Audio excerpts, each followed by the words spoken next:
Buongiorno e benvenuti o bentornati a tutti qui sul mio canale Apparirsi in Cucina. Come avete visto dal titolo, io oggi farò dei rotolini di pollo golosi. È una ricetta che ho fatto già altre volte, ho cercato di sviluppare una ricetta che fosse un po' diversa da quella solita e che fosse anche un po' golosa, sempre per il discorso che avendo due figlie che sono adorabili ma per mangiare sono un po' complicate, ho cercato di renderle il più golosi possibile. Quindi adesso noi vediamo gli ingredienti che ho utilizzato e il procedimento e poi ci vediamo alla fine del filmato.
I've seen it before.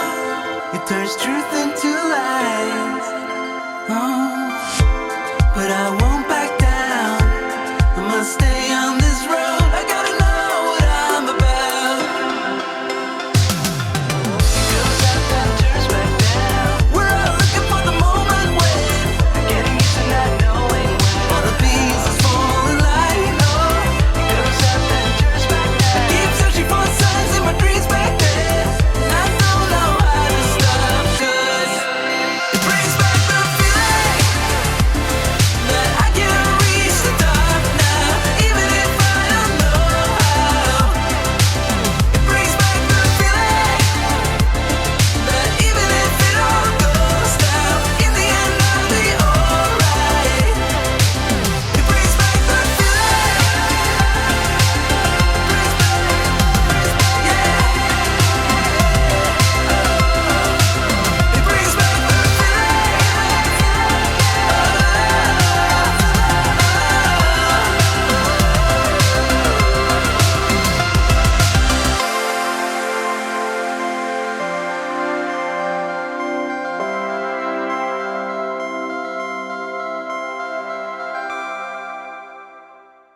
Allora, come avete visto, il procedimento è semplicissimo, niente di che. C'è soltanto appunto di mettere a strato per strato, facendo prima la pancetta, la zucchina e poi il petto di pollo.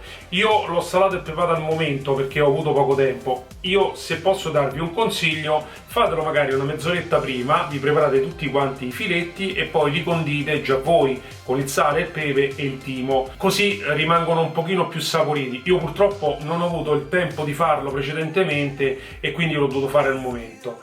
Detto questo, però, come avete visto, il procedimento, la cottura è molto semplice, il sughetto viene veramente molto buono. Io l'ho accompagnato con dei pomodorini perché avevo soltanto quelli oggi, ma insomma se basta un'insalatina fresca di stagione o anche una verdurina cotta al vapore oppure ripassata in padella, vanno più che bene come accompagnamento. Bene, io spero che la ricetta vi sia piaciuta, se è così ricordatevi di mettere un like. Se ancora non l'avete fatto, iscrivetevi al mio canale e cliccate la campanella sotto per non perdere i miei prossimi video.